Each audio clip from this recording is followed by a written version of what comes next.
안녕하십니까? 제 목소리 잘 들리세요? 잘 들리세요? 네. 제가 20년 정도 강단에 섰는데요. 오늘이 제일 떨리는 것 같습니다. 오늘 이렇게 5월 정말 귀한 시간에 저에게 시간을 쓸 수 있는 시간을 허락해 주신 우리 목사님과 교우 모든 분들께 감사드립니다. 네? 마이크를 이쪽으로 해요. 네, 감사합니다. 저는 이제 심리학을 공부하고 지금 아동 학회 안에서요, 아동 학대를 예방하는 문제를 연구하고 있습니다. 저희는 아동 학대를 다루는 문제들은 굉장히 범죄적인 부분도 있지만요, 가장 중요한 건 저는 예방이라고 생각합니다. 아동 학대는 왜 발생할까, 언제 발생할까를 봤더니 정말 부모님들은 자녀를 많이 사랑하십니다. 부모가 자녀를 사랑하지 않고 자녀를 왜 최선을 다하지 않는 부모는 저는 뵙지 못했습니다. 그런데 그 사랑이 넘쳐 또는 방법을 몰라 또는 자기 감정이 조절되지 못해서 정말 사랑하는 자녀를 상처 입히는 모습들을 보게 되어졌어요. 그리고 제가 이제 이 남양 별내동에서 제가 한 7년 정도 어린이집을 운영했습니다. 저희 어린이집에 이제 우리 별내교회 어린 자녀들을 보내신 부모님들도 계시고요. 제가 어린이집을 운영하면서 매체에 뉴스화되어지는 아동학대 사건들을 많이 다루었어요. 보게 되어졌어요. 그럼 우리 원에서는 절대 이런 일이 일어났으면 안 될 것 같았고 그걸 위해서 뭘 해야 될까를 고민하게 되어졌습니다. 그때 그럼 아동학대는 어떤 상황에서 발생할까 봤더니 정말 사랑하는 자녀를 내가 내 마음을 나에게 올라오는 화라고 하는 감정을 다스리지 못해서 자녀를 상처 입히는 경우들을 많이 봤습니다. 선생님들도 마찬가지예요. 선생님들도 아이를 너무 사랑하십니다. 그런데 그날 출근 전에 남편과 싸웠어요. 자녀와 싸웠어요. 그리고 왔을 때 아이들과의 작은 충돌 안에서 다른 날과 달리 특별히 아이를 상처 입히는 말, 행동들을 하실 때가 있습니다. 그래서 나는 우리 원에서는 이런 일이 없었으면 좋겠어 라고 이제 생각하면서 제가 심리학을 공부하고 아동학을 제가 한 15년 정도 했을 때예요. 그때 분노라는 감정만, 주제만 가지고 연구를 하기 시작했습니다. 그리고 요즘은 이제 부모 상담도 하고요. 그다음에 아이들 상담도 하고 또한 관계적 문제들을 다룰 때 가장 중요한 저는 키포인트로 이 분노라는 감정을 가지고 가고 있습니다. 그래서 오늘 제가 그동안 연구했고 제가 중요하게 생각하고 다루고 있는 부분들을 우리 별내 교인 여러분들과 한번 나눠보고자 합니다. 자, 분노는 시그널입니다.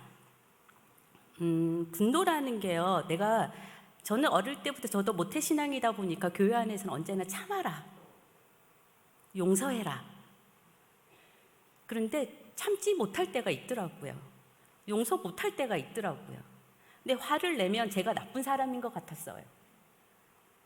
근데 저는 나쁜 사람이 아니거든요. 저는 100번 정도 참고 화를 냈는데요. 그래도 저는 죄의식이 들더라고요. 한 신학과생을 제가 이제 삼육대학에서 심리학을 하면서 저는 심리학 과목에 꼭 이 주제를 넣습니다. 근데 한 신학과생이 와서 교수님, 저는요 신학과생인데요, 친구들이 저보고 너는 왜 이렇게 화를 많이 내냐고 한대요. 그런데 교수님, 저는 화내기 전에요 적어도 10번, 20번은 참아요. 그래서 제가 그 학생에게 그랬어요. 친구들은 너가 10번, 20번 참은 거 몰라. 뭐만 기억해요? 화를 낸 것만 기억해요. 그래서 이 친구가 화를 낼 수도 없고 참으니 힘들고 그러면서 자기는 목회를 못 나갈 것 같다라는 거예요. 그래서 화를 내는 건 네가 살아있는 거고 화를 내는 건 네가 건강한 거야 라고 말을 해줬어요. 그래서 강의를 쭉 하고 학생들한테 물어봐요. 어떤 주제가 제일 좋았냐라고 하면 분노라는 주제가 제일 좋았다라는 이야기를 하면서 제가 더욱더 확신이 들었습니다. 오늘 교우 여러분과 한번 이 이야기를 나눠보고자 합니다.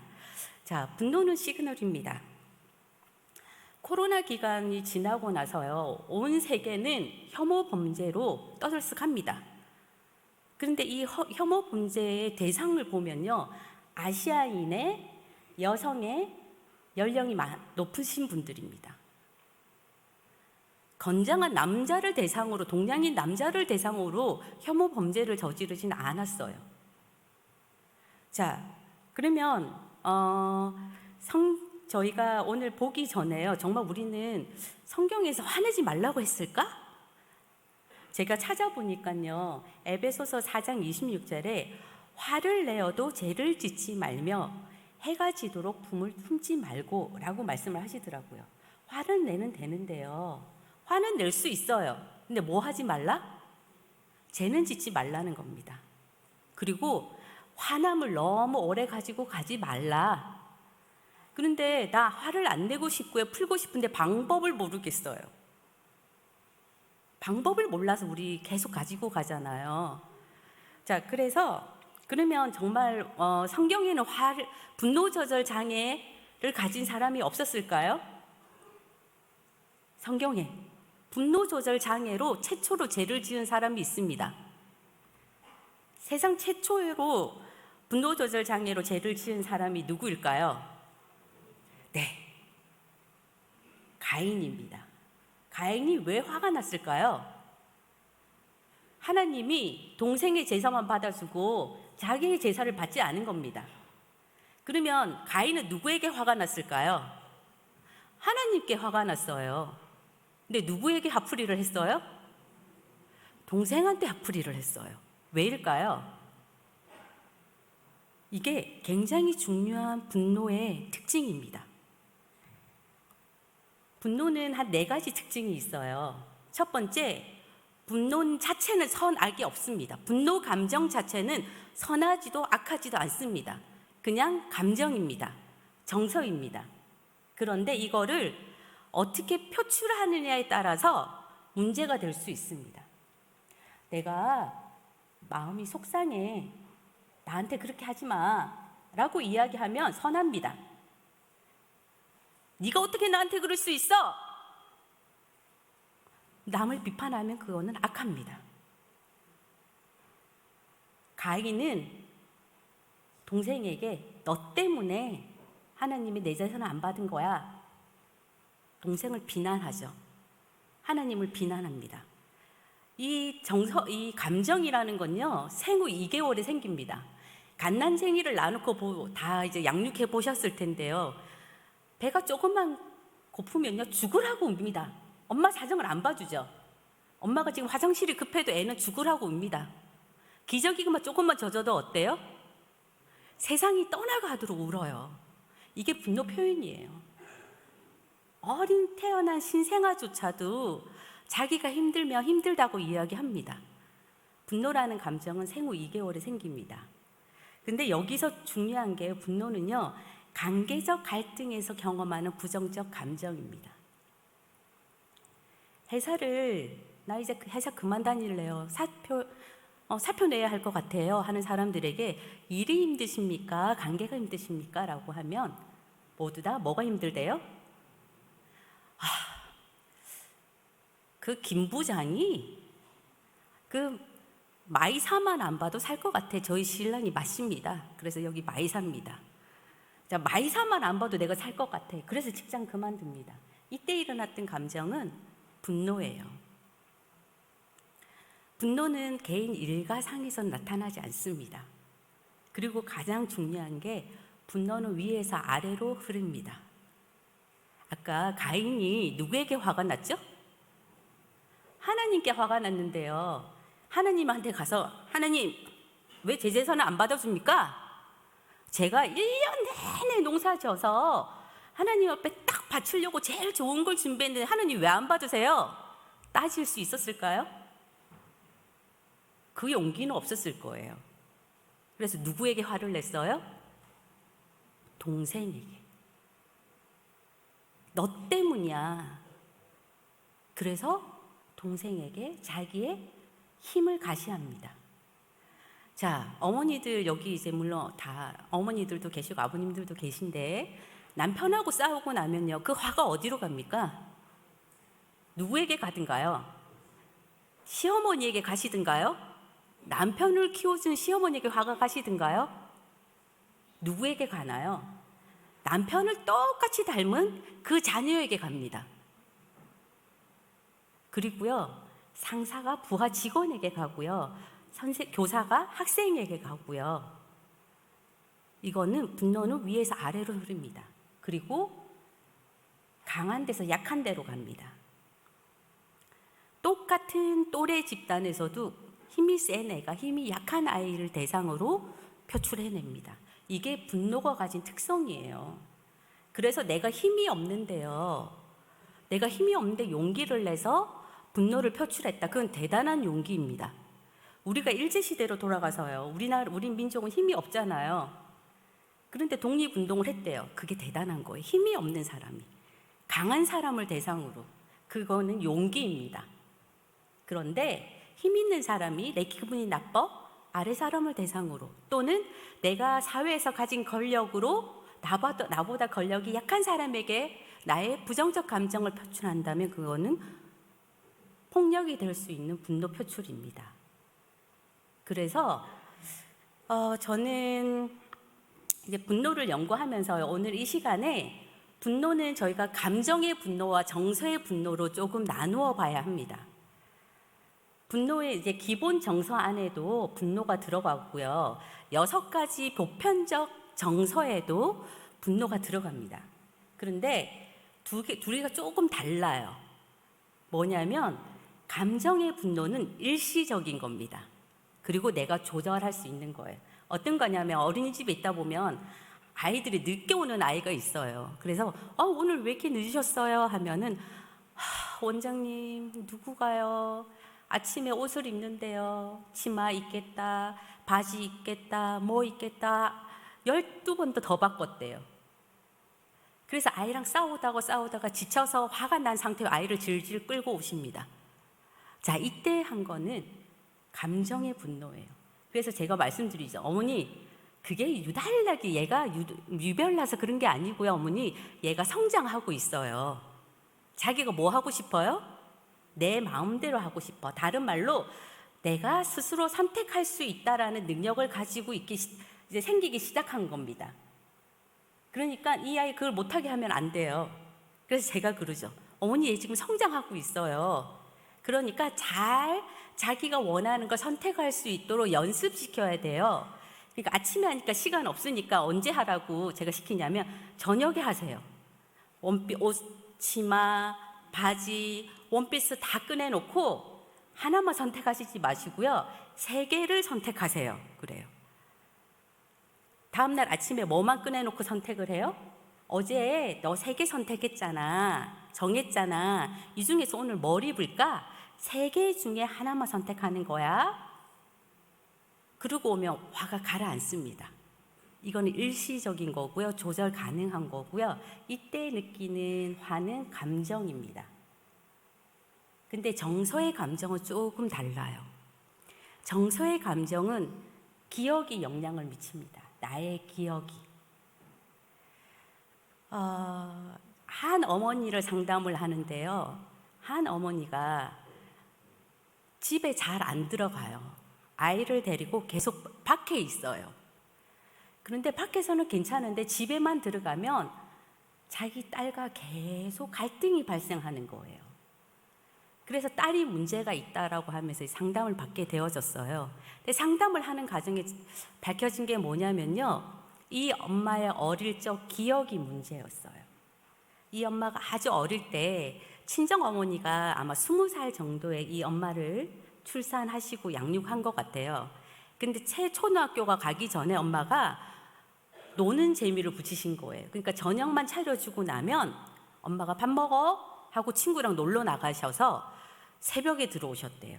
그러면 이 초등학교도 아직 가지 않는 아이는 그 깜깜해지는 어둠이 오는 그 곳에 집에 갇혀서 온전히 그 어두운 시간을 혼자 견뎌야 했던 거예요. 집에 들어가고 싶지 않아요.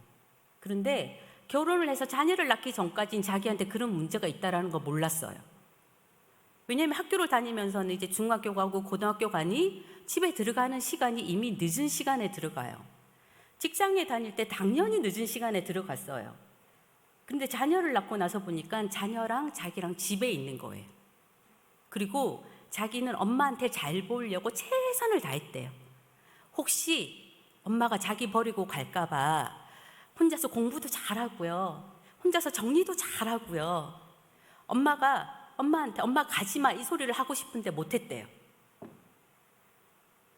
근데 자기는 하루 종일 아이랑 함께 있고요. 딸을 위해서 모든 걸 해주는데 딸이 자기가 원하는 대로 안 해주는 거예요.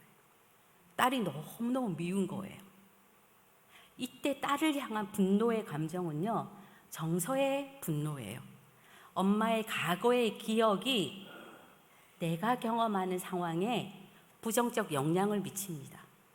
이 정서의 분노는요, 혼자 해결이 조금 힘드세요. 이거는 상담이라든지 주위의 도움이 좀 필요하십니다. 근데 감정의 분노는 조금만 연습하시면요, 잘 하실 수 있고요. 이게 관계를 좋게 하는 첫 번째 길입니다. 그래서 저희가 2시간을 저한테 주시겠다라고 말씀하셔서 어디까지 가야 될까 생각하다가 감정의 분노까지만 가야 되겠다. 그래서 저한테 주시는 시간 안에 제가 감정의 분노에 대해서 이야기를 하고 다음 시간에는 이걸 어떻게 조절할 것인지에 대해서 말씀드리도록 하겠습니다. 자, 분노에는 2가지 얼굴이 있습니다. 예전에는요, 2000년대 전에는요, 우리가 분노해서 하면 질병원이 거의요, 한 병이었습니다. 분노를 참아서. 그래서 2004년에 만들어진 그 정신병을 이렇게 쭉 분류하는 편람에 각국이 가지고 있는 특징적 병을 했을 때 저희 나라에는 화병이라는 게 들어갔어요. 그대로 학명으로도 화병이 들어가고요. 이 화병은 참아서 생기는 겁니다. 한이죠, 한. 그런데 2000년대를 지나면서 최근에는요, 이제 참지 않습니다. 요즘은 무슨 병이 더 많냐면요, 분노와 관련돼서는 분노 조절 장애. 지금은 분노를 조절하지 않고 표출하면서 나타나는 병이 굉장히 많습니다. 제가 여기서 말씀드리는 건요, 분노 조절 장애는 거의 정서의 분노에서 옵니다. 그런데 난 분노 조절 장애야 라고 말하면서요, 나 안 참는 거는 내가 장애니까 어쩔 수 없어 라고 변명하시는 것 같습니다. 분노 조절 장애까지 가시는 분들을 저는 많이 보지는 못했습니다. 다른 말로 뭐 하실 수 있다고요? 조절할 수 있습니다. 분노는 다른 감정하고 굉장히 조금 다른데요, 다른 감정은 슬픔 대로, 기쁨은 기쁜 대로, 무서운 대로 표현하면 돼요. 근데 그럴 때는 있죠. 슬픈데 슬퍼하지 않으면, 그래서 속으로 울면 그게 뭐가 되냐면 우울증이 됩니다. 그래서 슬픈 대로 다 하셔야 돼요. 저희한테 한 번씩 상담이 어떤 분들이 오시냐면, 가족이 잃거나 또는 애완동물을 키웠는데 애완동물이 죽고 났을 때, 그러면 사람들이 아유, 떠나간 사람이야, 잊어버려. 그런데 잊혀지지가 않는다는 거죠. 그럼 저희한테 오시면 저희가 제일 먼저 드리는 말씀이 뭐냐면, 슬퍼하세요. 남편과 산 세월이 20년, 30년인데 어떻게 하루가 이틀에 잊어버리시냐고. 많이 슬퍼하시라고. 충분히 슬퍼하시고 나면 남편과 지났던 좋은 기억들이 다시 올라올 거라고. 그래서 슬픔도 참지 마세요 라고 말씀드려요. 다 우시라고. 그러고 나면 어느 날 이제 괜찮아요 하실 때가 있으세요. 그건 다 슬퍼하셨다는 겁니다. 근데 분노는요, 참으면 참아서 병. 뭐요? 터뜨리면 터뜨려서 병. 참았더니 내가 병, 터뜨렸더니 뭐가 깨져요? 관계가 깨집니다. 그래서 이거는 조금 많이 알아가야 되는데요.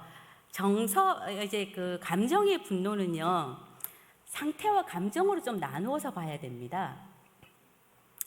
자신의 원하는 것들이 되지 않았을 때, 어떤 일이 강요되어졌을 때, 저항되어졌을 때 나타납니다. 제가 어릴 때 꼭 방 청소를 하려고 정리를 하고 있으면 엄마가 밖에서 유미야 방 정리해라 그래요. 그럼 하려는 마음이 들었다가 순간 어때요? 하기 싫어집니다. 엄마의 잘못은 아무것도 없습니다. 저는 내가 지금 하려고 했는데, 나는 지금 하려고 행동하고 있는데 뭐예요? 갑자기 나의 결정보다는 타인의 결정이 쑥 하고 들어와 버립니다. 그럴 때 우리는 화를 낼 수 있어요. 이거는 다 경험하시죠? 네. 공부를 해야 되는데, 시험 기간이어서 공부를 해야 되는데 날씨가 너무 좋아요. 근데 이미 시험이 끝난 친구와 우리 PC방 갈래? 권합니다. 그런데 이때 엄마가 뭐라고 해요? 공부해야지 어디 가? 그러면 그 순간 짜증이 숨쉬며 올라옵니다. 뭐요? 나의 욕구와 반대되어져서요. 자, 이럴 때 나의 상태에 따라서 분노가 올라올 수 있습니다. 그럼 감정으로서는 어떤 거냐면요, 자신을 지키기 위해서 분노를 합니다. 저는 이제 지금 삼육보건대에서 아동 보육과에서 이제 어린이 교사가 되기 위한 보육 교사가 되고 있는 학생들을 이제 가르치고 있습니다. 이 학생들에게 제가 물어봤어요. 여러분이 뉴스에서 아동 학대라는 사건을 들었을 때 어떤 생각을 했나요? 라고 물어봤어요. 그랬더니 미쳤다고 생각했죠. 제정신이 아니죠. 그러려면 보육교사 하지 말아야죠. 라는 이야기를 막 쏟아내요. 근데 그 사람들이 현장에 가면요, 자기도 모르는 사이에 실수할 때가 있습니다. 그런데 그럴 때는 가만 보면요, 어린 아이이지만 지속적으로 공격하는 아이가 있습니다. 울음으로, 말로, 행동으로. 근데 아이가 하는 거 그까짓 거 가지고 그렇게 화를 내? 그런데 우리가 얇은 바늘로 콕콕콕콕 찌르면 어떠신가요? 아파요. 아이의 작은 행동, 작은 말도 아파요. 억울하다고 말씀을 많이 하세요. 원장님 억울해요. 저 진짜 많이 참았어요. 억울해요. 그때 발동하는 게 자기를 지키고 싶어서 그렇게 했다라고도 이야기를 합니다. 그래서 이 분노는요, 자기를 지키고 싶어서, 우리가 무리를 봤을 때 떨쳐 일어날 수 있는 거, 자기를 지키고자 하는 마음에 일어나는 분노의 감정입니다.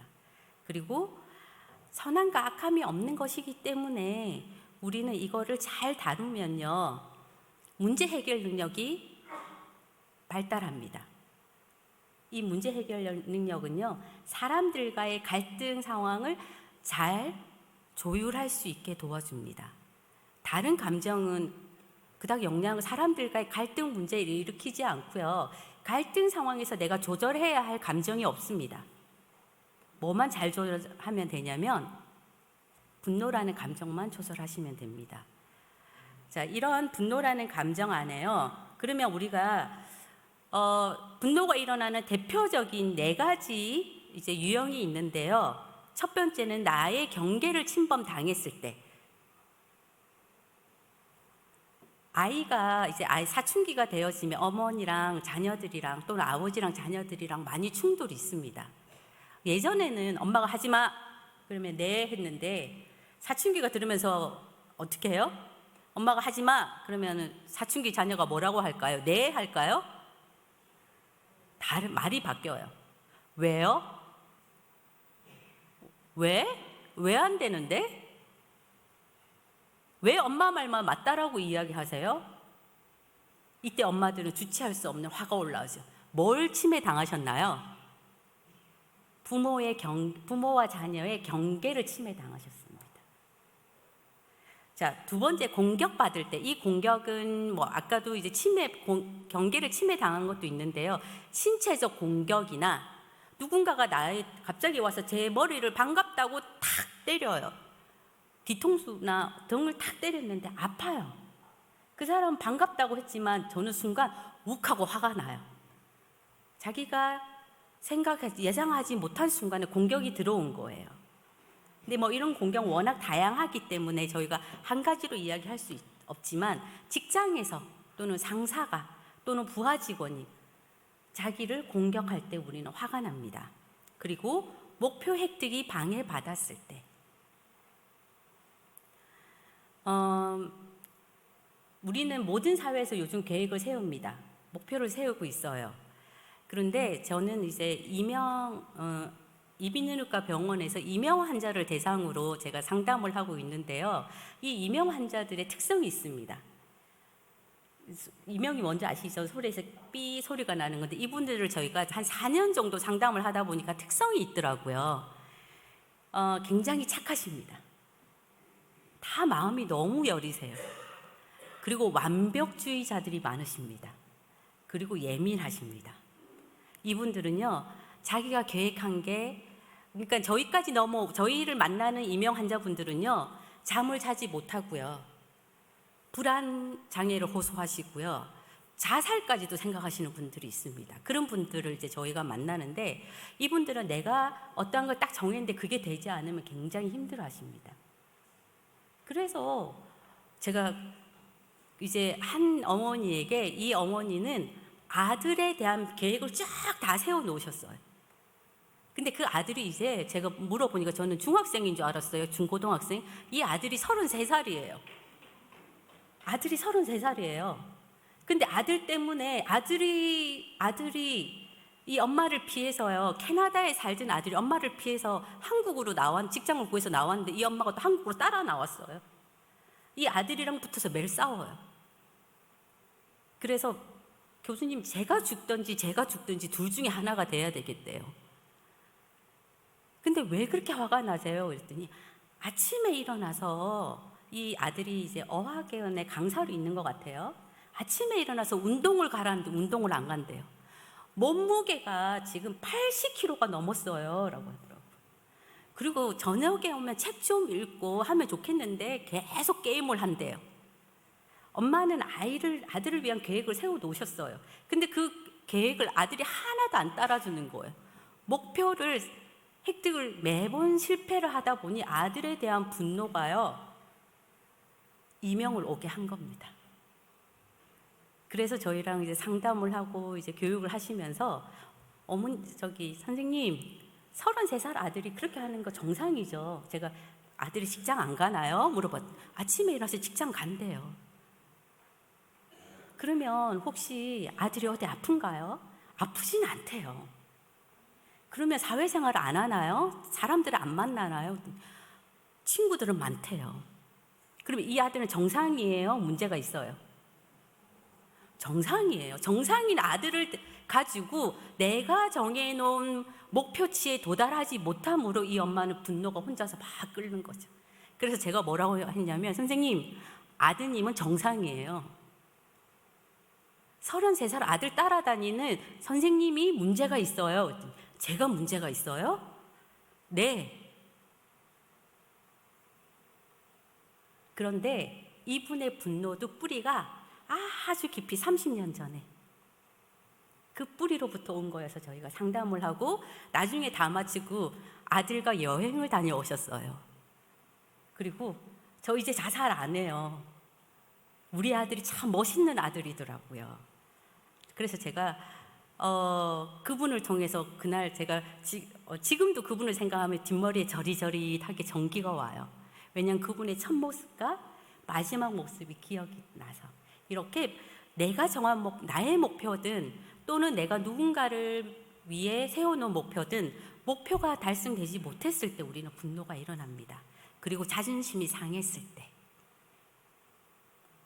누군가가 나를 무시한다라고 느꼈을 때, 이런 감정은 분노를 불러옵니다. 그런데 분노는 제가 시그널이라고 말씀을 드렸습니다. 분노는 끓는 물과 같습니다.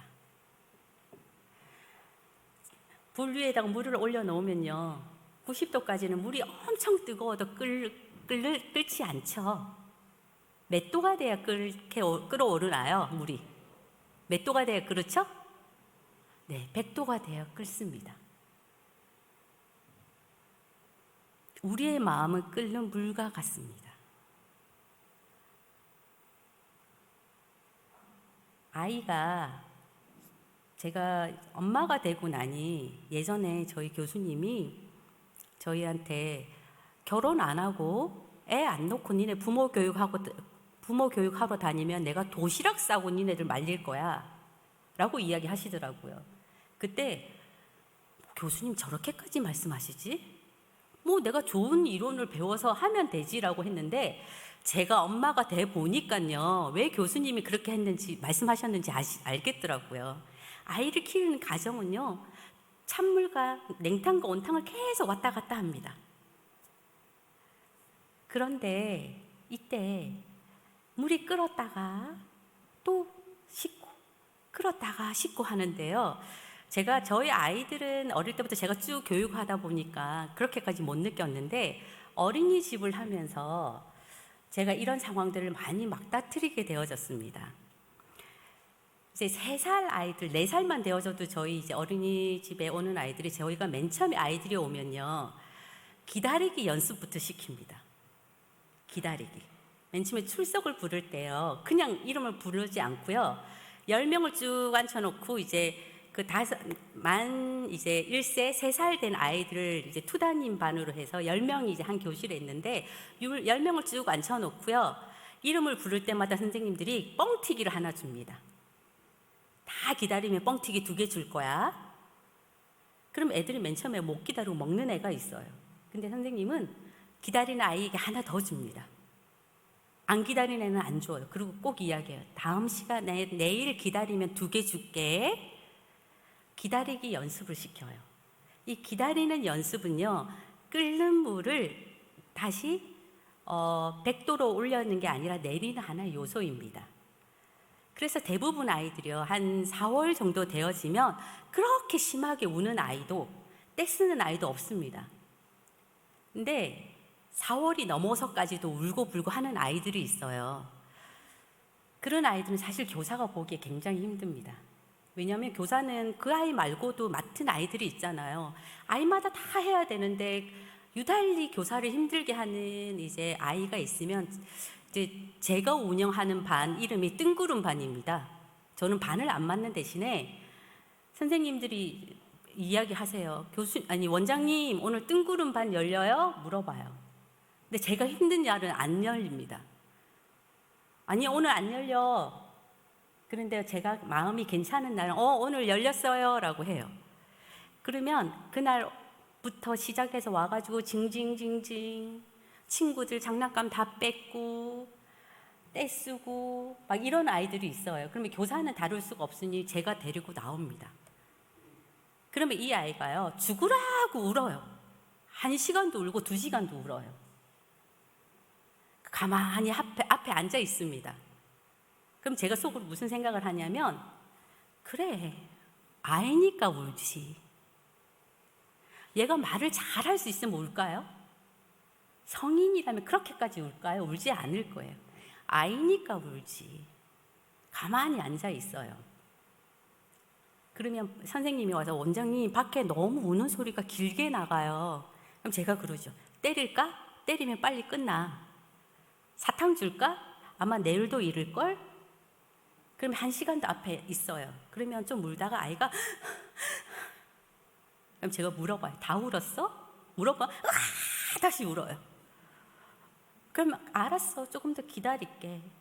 근데 이제 제가 물을 갖고 와서 목마르지. 잠깐 쉬어.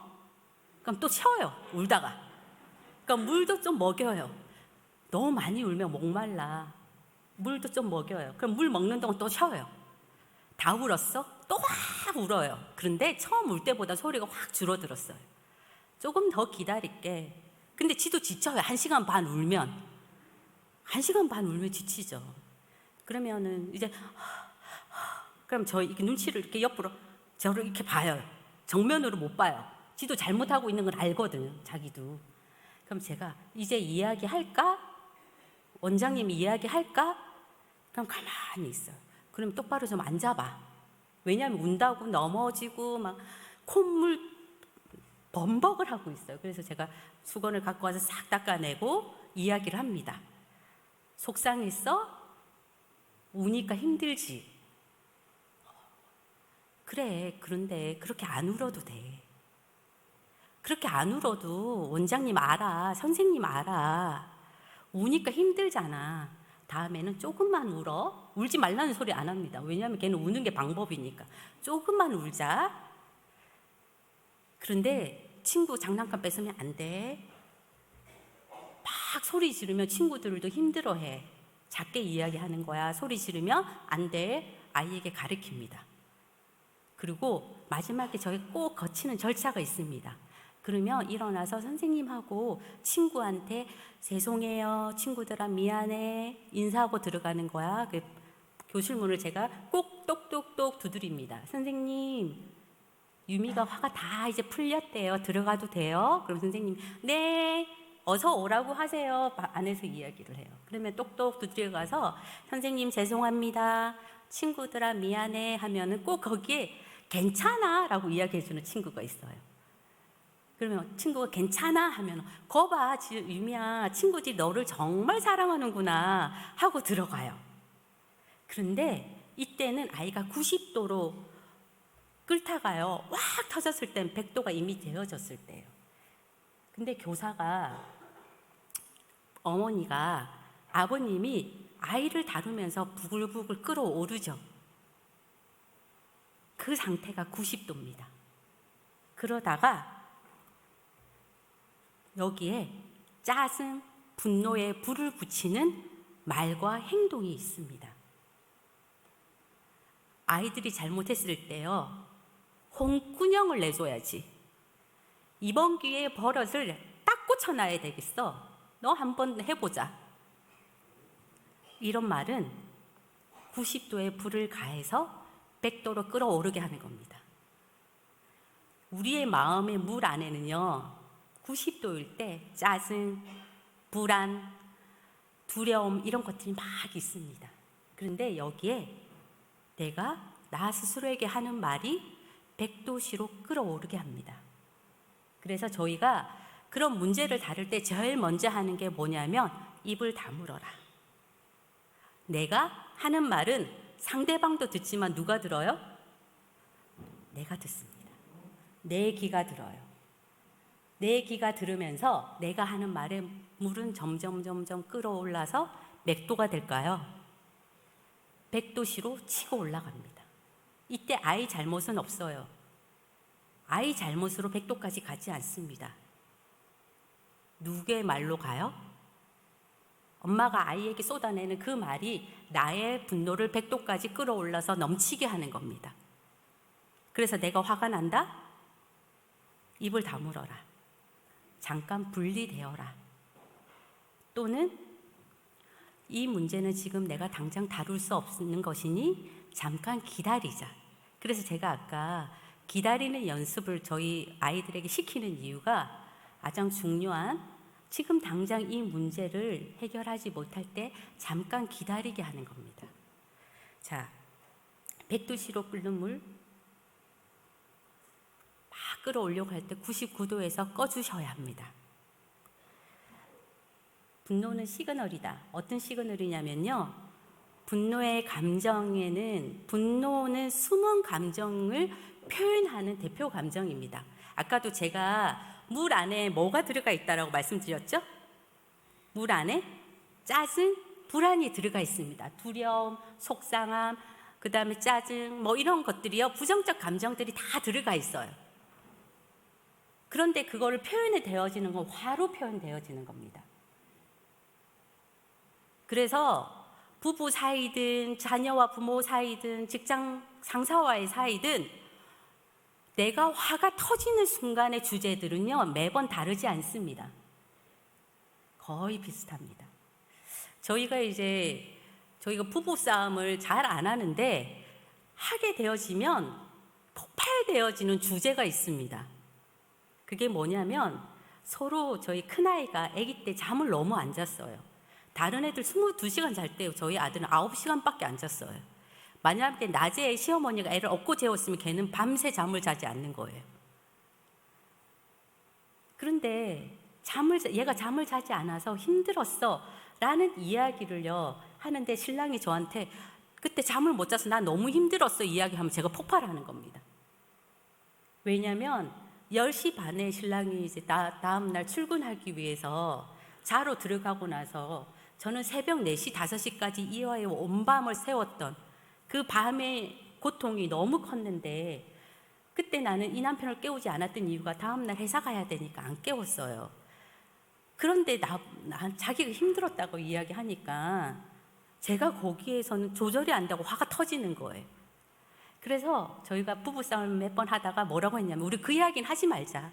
맞아, 자기도 힘들었어. 왜냐하면 제가 5시 반쯤 되면 골아 떨어지니까 신랑이 5시 반 이전에 일어나서 아이를 그래도 기저귀도 한번 갈아주고 또 분유도 한번 먹여주고 자기도 잠 못 자고 간 거예요. 근데 저는 제가 힘들었던 것만 기억나니까 신랑이 힘들었다는 생각이 안 드는 거죠. 그래서 저희가 어느 날 둘이서 우리 이 이야기는 하지 말고 만약 하게 되면, 맞아, 너 힘들었어. 자기 힘들었겠다 이렇게 말해주자고 정했어요. 그러고 나니까 싸움이 안 되는 거예요. 그래서 이 분노라는 거는요 시그널이에요. 그 안에 숨은 감정이 있고요, 숨어 있는 기억이 있습니다. 그게 뭔지 아셔야 됩니다. 그러면 그 문제는 절대 건드리지 않는 겁니다. 그리고 저희가 했듯이 우리 그 일에서는 이렇게 말해주자 딱 정해놓는 겁니다. 왜 그걸로 가지고는 서로 계속 너 잘났어 나 잘났어 해봤자 답이 없어요. 그 다음에 이 분노라는 거는요 변화의 함을 나타내는 시그널이에요. 이렇게 계속 가면 안 돼. 사춘기 자녀랑 문제가 있을 때요, 우리 아이가 예전에는요 내가 한번 말하면 딱 잘 들었어요. 예전에는 진짜 착한 아이였어요 라고 말씀하세요 대부분. 그런데 사춘기가 되더니요 아이가 변했어요. 변한 게 아니라 아이가 자란 겁니다. 그때는 내가 예전에 내가 했던 행동을 그대로 가져가면 아이랑 끝없는 고통의 시간으로 빠집니다. 그때는 뭐 해야 돼요? 내 아이가 다 컸어. 그러니 이제 엄마 말에 한 번만에 대답해주면 너무 고마운 거지. 이제 내가 들어야 되겠구나. 변해야 한다라는 시그널입니다. 이처럼 제가 오늘 이제 분노는 이런 거라는 설명을 조금 우리 교우님들께 드렸습니다. 분노는 제가 연구를 해가고요. 그리고 현장에서 상담을 하고 가르치고 하면서 잘할 수 있는 분들이 사실은 방법을 몰라서 힘들어 하시는 것들을 보면서 한 번 정도는 분노는 이런 겁니다 라고 우리 교우님들과 이야기를 하고 싶었는데, 오늘 그러한 시간을 갖게 되었고, 분노에 조절하기 전에 분노에 대한 정확한 이해가 필요할 것 같아 오늘 제가 1시간 정도 시간을 할애하여 분노는 이런 겁니다 라고 설명을 드렸습니다. 저희가 정서의 분노까지는 가지는 못하고요, 감정의 분노를 어떻게 조절할 것이며 내가 왜 그렇게 힘들어 할까에 대해서 잠깐 이야기 나누는 시간을 2주 연속을 하는데, 오늘 이 시간에는 분노가 무엇인지 설명을 드렸고, 분노는 나쁜 감정도 문제가 되는 것도 아닙니다. 단지 우리한테 너 지금 좀 변해야 돼. 이거는 네가 힘든 거니까 다루려고 하지 마. 이거는 조금 뒤로 밀어놔.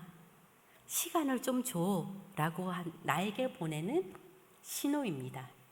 그래서 그 신호를 잘 이해하셔서 가족과 친구와 이웃과 교우 사이에 행복한 시간들이 가득하시길 희망하겠습니다. 오늘 여기까지 마무리하겠습니다. 감사합니다.